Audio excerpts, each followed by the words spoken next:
Huli ka magpagkakabundol ng isang sasakyan sa isang babaeng tumatawid sa pedestrian lane sa Quezon City. Tinakasan ng driver ang biktima. Balita hatid ni EJ Gomez. Isang babaeng nakapayong ang tumatawid sa pedestrian lane sa Viluna Street, Barangay Pinyahan, Quezon City, pasado alas 10 ng gabi noong linggo. Pagdating niya sa gitna ng kalsada, nabundol siya ng sasakyan. Dumiretso lang ang sasakyan habang gumulong naman ang biktima. Nilapitan siya ng ilang bystander. Doon siya galing sa may pedestrian daw. Isa na yung payong niya. Lumipad nga din. Nagulat ako anong sobrang lakas nung lagabag niya. Yun pala, may tsinelas ako nakita doon sa pedestrian. Pagtingin ko dito may nakahiga, lumapit agad ako. Babae, aray ng aray. Pinagtulungan buhati ng mga first responder ng Barangay Pinyahan ang 43 anyos na biktima. Likod po niya masakit po, ma'am. Tapos yung labi niya, ma'am, mayroon po siyang sugat. Tapos yung mayroon din po siya sa paa. Patawid lang daw po siya. Tapos sabi ko po kung nakita niya kung anong nakabundol sa kanya, hindi daw po niya nakita. Naiwan sa kalsada ang mga nasirang bahagi ng sasakyan, gayon din ang payong at tsinelas ng biktima. Ayon sa biktima, galing siyang trabaho bilang isang house parent sa isang bahay ampunan at pauwi na sana sa Malabon nang mangyari ang insidente. Tumawid ako, walang sasakyan doon. Pati nasa pedestrian naman ako. Sugat sa yung bukong-bukong, tapos yung tuhod, tapos yung sa shoulder ko, tapos yung tagiliran ko sobrang sakit, saka yung ulo ko parang namamagal. Hindi ako makabangon Tapos yung likod ko, yung may fracture ata. Sinabi, yung nagdudugo yung kidney ko, tsaka yung baga ko. Ako lang yung may trabaho sa amin. Yung mga anak ko, yung pag-aaral nila. Hindi ako makapasok. Nagpapagaling pa sa ospital ang biktima na posible raw operahan sa bato at baga. Sana panagutan naman niya, hindi naman dapat niya iniwan yung kapatid ko. Dapat hinarap niya yun. Tumuko siya sa mga pulis. Ayon sa barangay, ilang saksi ang nakakuha ng plaka ng nakabanggang sasakyan na kanilang isinumite sa pulisya. Patuloy ang investigasyon ng Quezon City Police District sa insidente. Sinusubukan pa namin kunan ng pahayag ang Land Transportation Office o LTO kaugnay nito. EJ Gomez, nagbabalita para sa GMA News.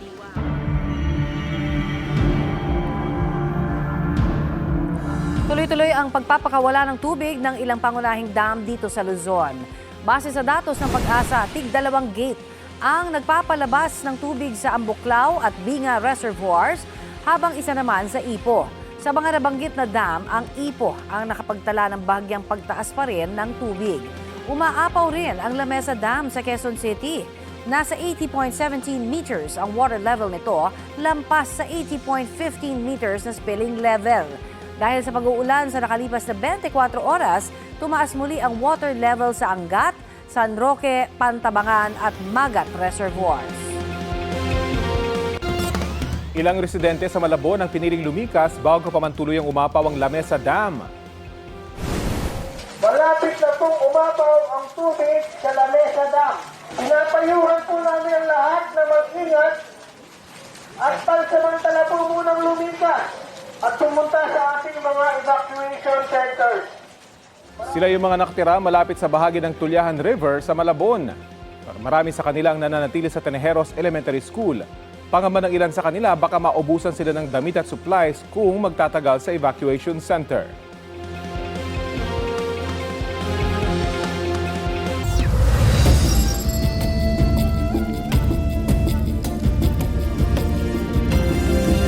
Patay ang isang senior citizen matapos mabangga ang sinasakyan niyang kotse ng isa pang kotse sa Zambonguita, Negros Oriental. Ipinagmamaneho ang biktima ng kanyang apo at papauwi na sana mula sa selebrasyon ng kanyang kaarawan nang masalpok ng isa pang kotse na minamaneho ng isang menor de edad. Nawalan daw ng kontrol sa kotse ang menor de edad matapos mag-overtake sa isang motorsiklo. Ayon sa pulisya, student permit lang ang hawak ng menor de edad na driver. Sugatan siya, pati ang 4 na kasama niya sa kotse. Umamin sa pulisya ang binatilyo na nakainom siya. Nasa ospital siya ngayon at nakatakdang i-turn over sa kustodiya ng DSWD. Matapos ang kabi-kabilang pagbaha sa Metro Manila at kalapit na probinsya dahil sa epekto ng hanging habagat, tanong ng publiko, anyari na sa flood control projects ng gobyerno? Ang paliwanag dyan ng DPWH at MMDA sa balitang hatid ni Mark Salazar.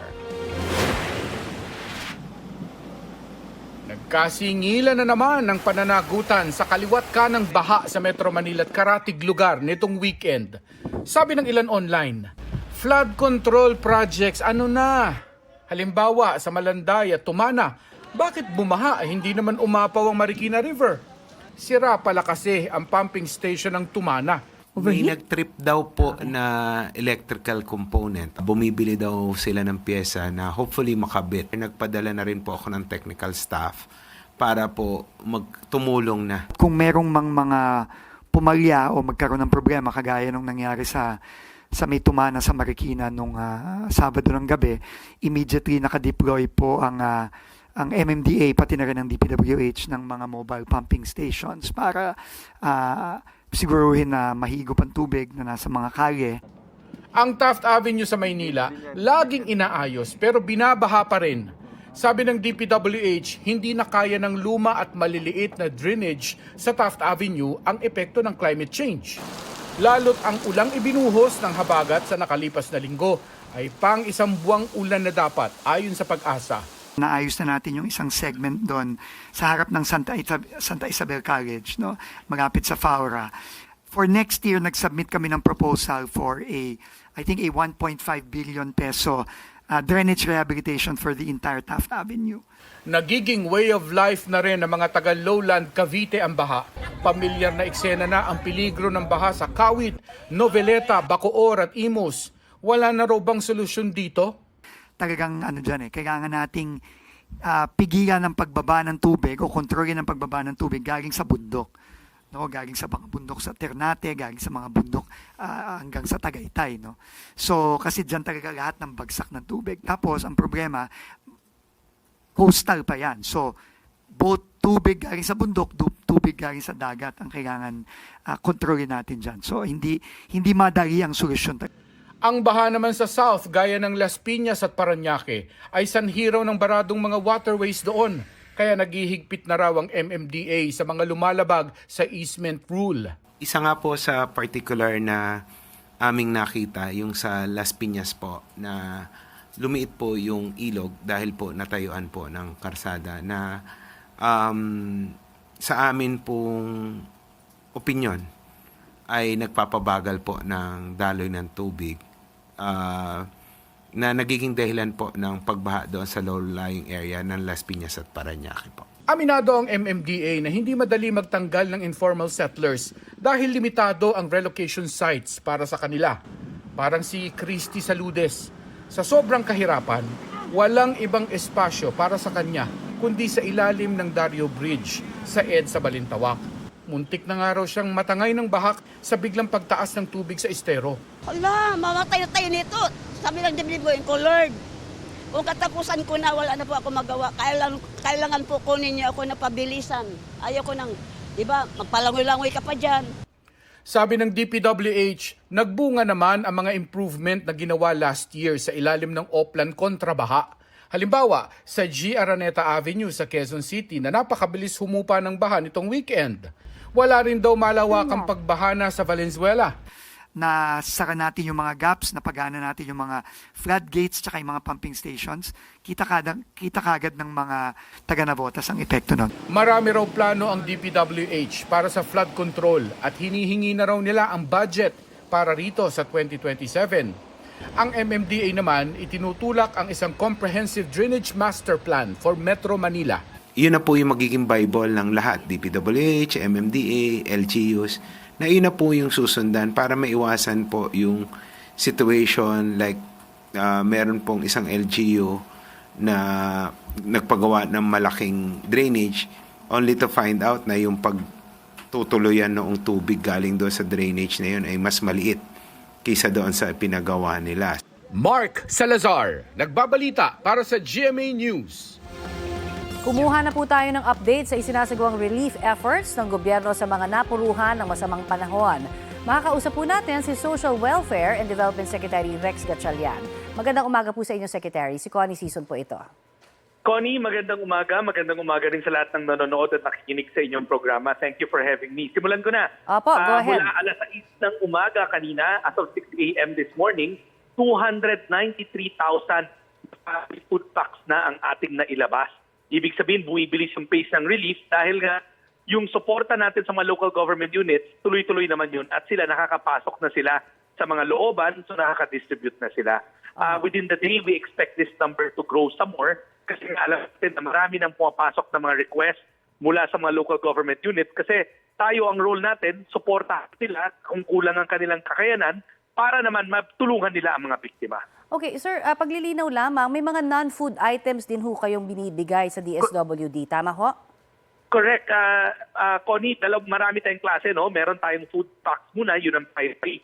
Meron rin tayong mga kitchen kits, family clothing kits, meron din tayong sleeping kits at saka hygiene kits.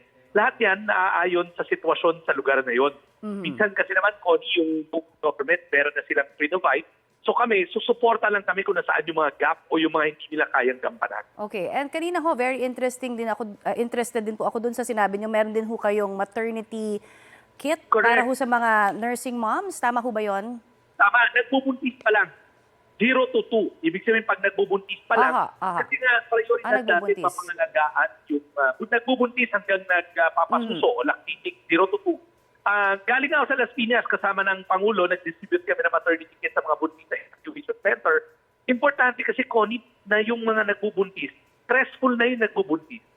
Mas doble o triple pa yung hirap pag nasa evacuation center. Hindi man natin matumbasan yung kanilang comfort, kanilang mga bahay, sana malapitan man lang natin o ma-approximate natin. Kaya naglabas tayo nitong mga maternity kit para masigurado natin yung mga nagbubuntis natin at nagpapasuso ng mga ina na pangangalagaan kasi very sensitive yung phase na yan. Yung laman ng maternity kit, may mga breast pump na sa loob, may tutulugan ng baby na may kulambuna, may of course may mga hygiene na mga materyales sa loob para sa ina, meron din doon mga damit na ng newborn at ng infant.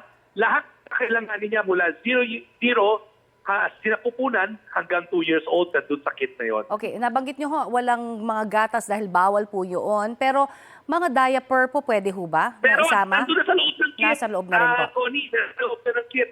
Meron doon sanitary pads for the mother. Meron rin tayong mga lampin at mga diaper sa loob ng kit. Anything that a pregnant or malapit na mga anak or yung nagpapasuso na kailangan, nandun na sa loob nun. Okay, that's good to know. Pero saan ho ang focus nyo ngayon ng paghahatid po ng tulong? Connie, sabay-sabay na eh. Kasi alam nyo, ang mandato ng ating Pangulo simula 2022, palakihin yung tinatawag nating national stockpile ng family food pack. Yes. Bago tumama itong bagyo, 5.2 million na naka-impact na food pack sa 1,000 bodega nationwide. Alam natin yung hagupit na itong bagyo, napakalawak mula Ilocos all the way to Mimaropa sa Mindoro. So, yung mga field office natin, sabay-sabay nang gumagalaw. I cannot say na merong special focus, pero syempre yung Central Luzon, medyo lalo na Pampanga, medyo at Bulacan, medyo napuruhan talaga sila. And speaking of stockpile resources po, ito ho ay binigyan na ng budget, tama ho ba? 4.44 billion para po dito sa mga ito. Hindi lang para dyan, yung tinutukoy mo na 44 billion, yan yung quick response fund kung tawagin. Hindi lang DSWD ang gumagamit doon, kundi yung mga iba pang ahensya na involved sa disaster operation. I see. So, ang nakalagak sa at any given time, ang nakapark sa DSWD, 1.5 billion pesos. 3 billion pesos. So kung bumaba na yan ang kalahati, pwede na kami mag-reimburse. Connie, kung ang tanong ng tao, paano to, sabay-sabay ang mga kalamidad, kaya pa ba? Kayang-kaya pa, Connie. Malaki pa yung pondo. At sana naman, huwag na natin gamitin na huwag na kumabot. Oo nga po, sana wala na tayong mga kalamidad. Pero may mga lugar pa ho ba tayo nangangailangan ng tulong? Pero sa ngayon ho ay very challenging pa sa inyo mapuntahan, sir? Kami kasi, Connie, dinadala natin sa local government unit. Sila ang nag-distribute sa looban. Pero yesterday, pagpunta ako sa Kawit, nakita ko medyo may tubig pa doon. So binabangka ng LGU yung mga goods natin papasok. So doon is challenging. Pero alam ko, nakita ko bumababa naman yung baha. So I think in a day or two, lahat yan mapapasukan na. Pero bumibilis na kasi yung withdrawal ng mga local government units mula sa mga bodega natin. So that means nadidistribute na nila. Okay, puntahan ko lamang po yung sinabi ninyo na sapat pa, no, ang ating pong mga pamimigay ng mga relief goods para po sa iba't ibang mga naka-preposition na sa iba't ibang mga probinsya po natin at mga lugar. Pero ang tanong ho, doon sa mga dati, parati hong may mga nababalitaan tayo, naku, hindi naman ho na ibibigay daw ng maayos naman sa local government o minsan nasisiraan po kayo sa inyong mga warehouses. Nagawa na ho ba yan ng paraan? Connie, never kami nasisiraan sa aming warehouse kasi fully automated na. Okay. Kung matatandaan nyo, bawat box namin may barcode na yan. At yung system namin, pinoprompt kami kung may nearly expiring kami. Pero Connie, sa dalas naman na sakuna, hindi lang yung malalaki, may maliliit ring sakuna araw-araw tulad ng mga sunog. Hindi naman kami naaabutan na, talagang ang bilis ng labas ng mga goods. Katulad nitong bagyo na to, itong magkasunod na bagyo, tansa namin, by the end of this operation, baka kalahating milyon kagad ang nailabas natin. Kasi right now, in span of 2 days, nakapaglabas na tayo ng 293,000. Nakita ko yung mga pending na mga additional requests, marami pa. Now, pagdating naman sa distribution, meron tayong mga social workers on the ground at patuloy kami makikipag-ugnayan sa local government unit para lahat nabibigyan at napapasok ang mga dapat pasukin. Yun, speaking of social workers, sir, sunod-sunod ang ating mga kalamidad. Sabi nyo nga may mga pangkaraniwan pa, di ba, mga sunog at kung ano-ano pa. May sapat pa ho ba tayong mga bilang po ng mga nakakapunta mga social workers? At kamusta ho sila? Sila naman din ang ating kakamustahin. Sabi nga, mahirap magbigay ng iyong sarili kung ikaw pagod na rin, ano? Connie, ako una gusto kong magpasalamat sa mga social worker at development workers ng DSWD. Ganon din yung mga local government social workers. Marami rin sila sa hanay ng lokal na pamahalaan, required naman yan. Alam nyo, lahat sila biktima rin, pero all the time, nakita ko to sa earthquake sa Gensan, inuuna nila yung kapwa bago sarili nila. Yan ang tanda ng mga people working for DSWD. Ilan yung mga social worker namin, pati mga development workers kung tawagin. Alam nyo, laging on top of their mind yung kapwa bago yung sarili. Pagod na, Connie, pagod na sila, pero sanay sila sa ganito kasi alam namin na pag ganito mga panahon, talaga nabubugbog. Opo, pero sa ngayon ho, tuloy-tuloy ang inyo pong paghahanap for the caregiver. Okay, care program for the caregiver. May mga social worker, may mga psychologist tayo para ma-decompress natin sila. Sir, marami pong salamat muli sa inyo pong oras na ibinahagi sa amin dito naman sa Balitang Hali. Maraming salamat, Connie. Magandang tanghali. Yan po naman si DSWD Secretary Rex Gatchalian.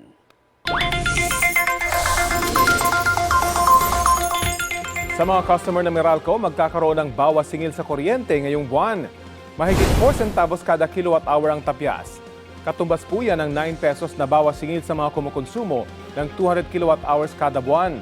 Ayon sa Meralco, bagaman tumaas ang pass-through charges o yung mga singil gaya ng buwis at bayad sa mga power supplier, mas malaki ang mga refund na inaprubahan ng Energy Regulatory Commission. Ang bawas singil ay nakalista bilang awat refund/collect 2 sa inyong bill.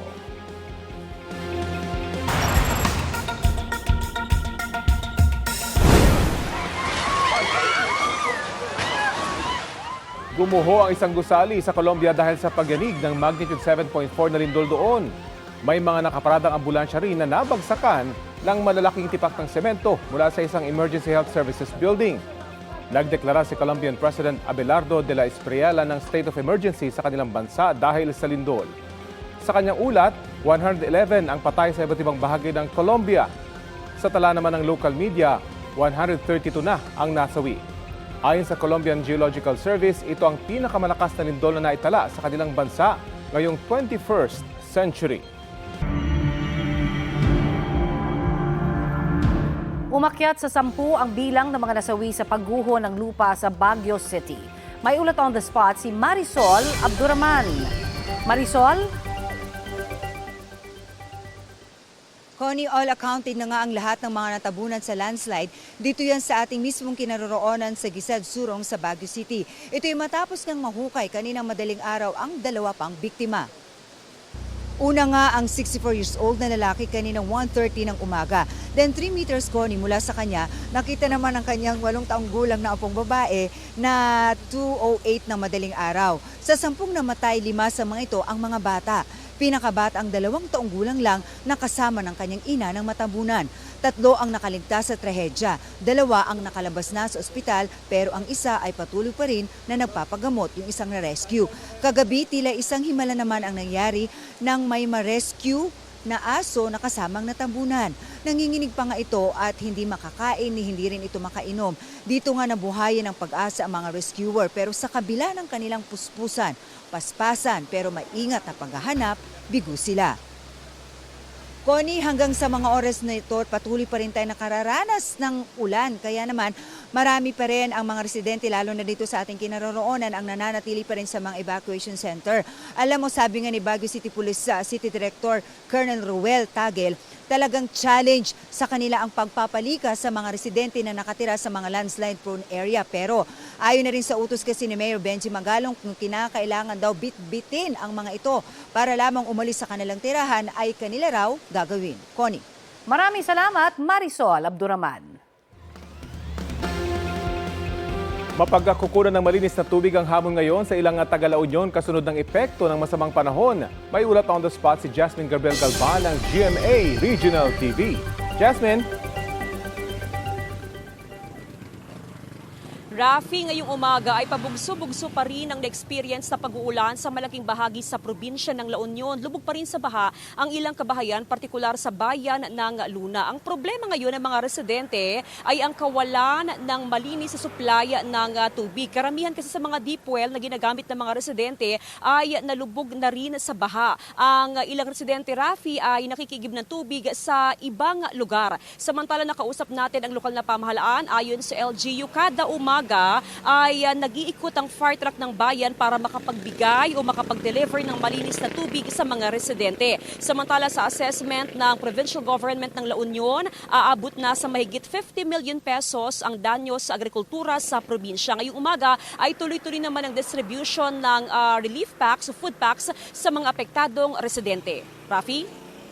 Maraming salamat, Jasmine Gabriel Galvan ng GMA Regional TV. Magtutuloy-tuloy na kaya ang magandang panahon sa mga susunod na araw? Alamin natin mula kay Pag-asa Weather Specialist, Benison Estareja. Magandang umaga at welcome po sa Balitang Hali. Magandang umaga, Sir Rafi. Opo, humina na yung habagat. Patuloy pa rin bang yung magpapaulan sa malaking bahagi po ng bansa?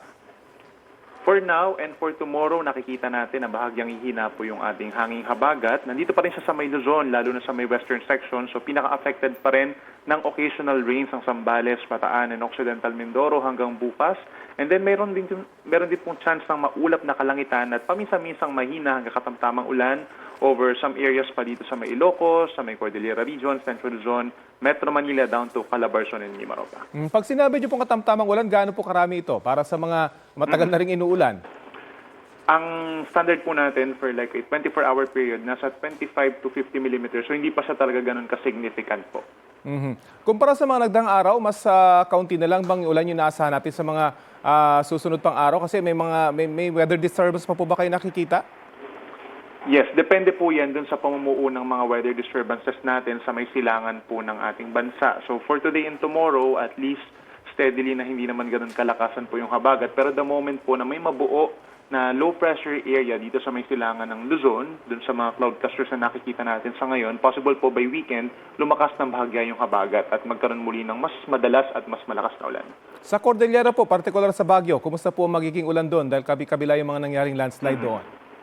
Compared po nitong weekend over Benguet and even yung mga nearby provinces pa, no, we're seeing na mababawasan din po yung mga pag-ulan even though yung mga magiging pag-ulan doon in the next 2 days, posible pa rin mag-trigger po ng mga pagbaha at saka pagguho ng lupa at pag-apaw ng mga kailugan doon given na rin na medyo saturated po yung lupa. Okay, maraming salamat po sa oras na binahagi nyo sa Balitang Hali. Salamat, Sir Rafi. Yan po si Pag-asa Weather Specialist Benison Estareja.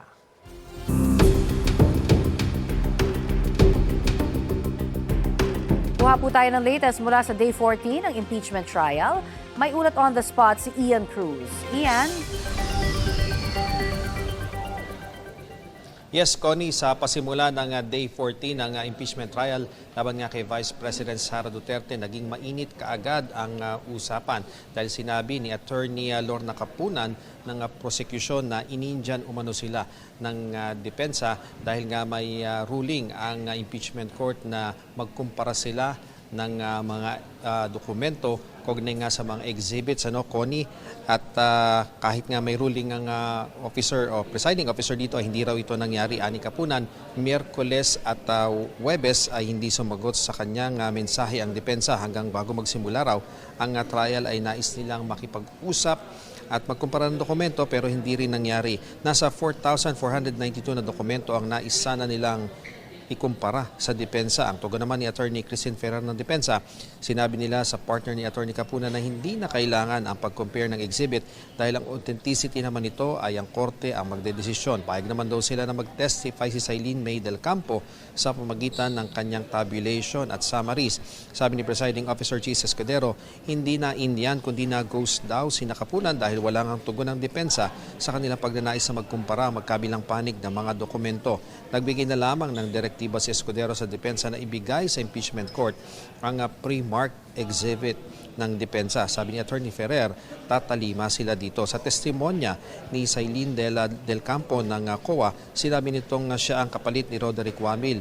Kaya siya na ang nag-issue ng notice of suspension sa confidential funds ng OVP para sa 2022. Ani del Campo, pasok sa paggamit ng confidential funds base sa joint circular ng DBM at COA kung ang payment ng reward ay aprobado ng head ng agency, may proof of success at directly related sa confidential activities. Aniya siya ang nag-draft ng notice of disallowance sa OVP na mahigit 73 million pesos sa kabuang 125 million pesos na confidential funds.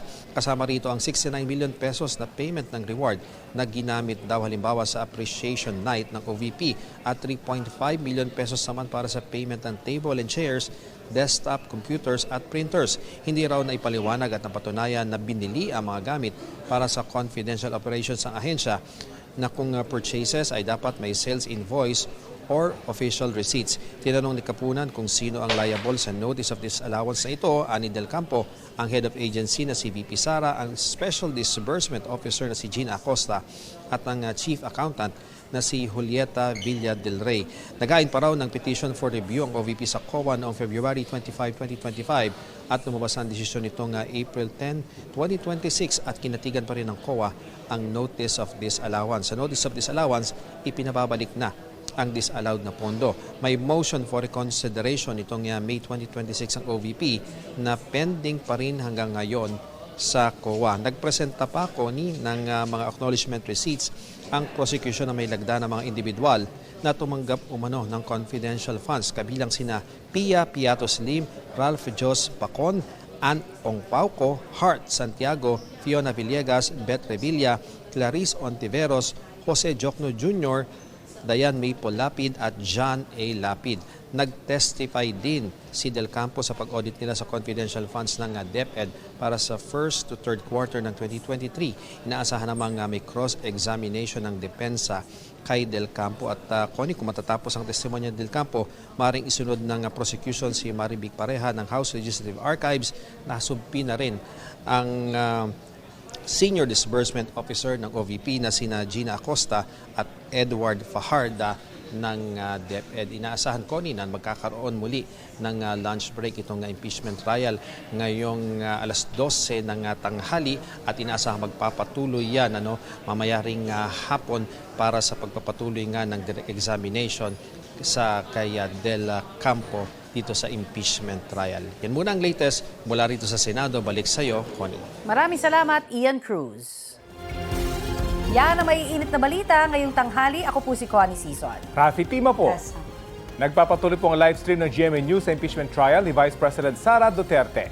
Kasama niyo rin po ako, Aubrey Carampel. Ito po ang GMA News. Walang kinikilingan, walang pinoprotektahan. Noon at ngayon, serbisyong totoo.